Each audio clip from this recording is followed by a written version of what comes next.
بسم الله الرحمن الرحیم.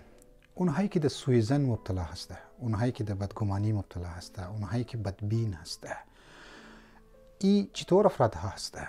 یا ایدر بگی که بدگمانی یعنی چی؟ یا اونهایی که بدگمان هسته تعریف چی هسته؟ یک مختصر ای که کسانی که بدگمان هسته او کارهای مردم را، گبای مردم را، کردارهای مردم را غلط تفسیر منه، غلط اکسپلین منه و با ارادی خو، با اختیار خو یک من ذهن خو یک تصوراتی غلط یا یک تفاسیری غلط نسبت به کردارهای افرادها، نسبت به اعمال انسانها، نسبت به گبهای انسانها ای که در ذهن خو جور مونه و مطابق امزی تصورات غلط، مطابق امزی تفاسیر غلط، مطابق امزی غلط اکسپلینیشن های غلط ای حکم هم جاری مونه، فیصله هم مونه.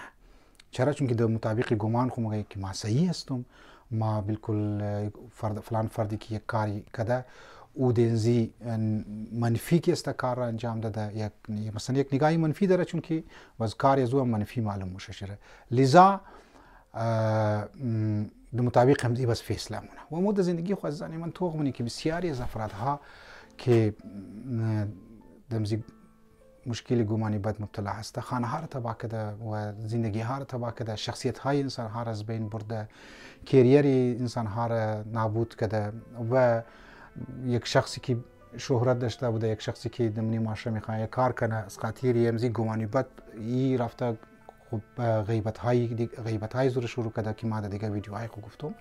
لذا خدا نجات بده که انسان در گمانی بد مبتلا شنه، هم از لحاظ علمی روانشناسی، هم از لحاظ علمی نفسیات مثلا و هم از لحاظ روایات و نگاه اسلام بسیار خطرناک مرض است و یک روحی بیماری که است، کسی که مبتلا باشه خطرناک است واقعا.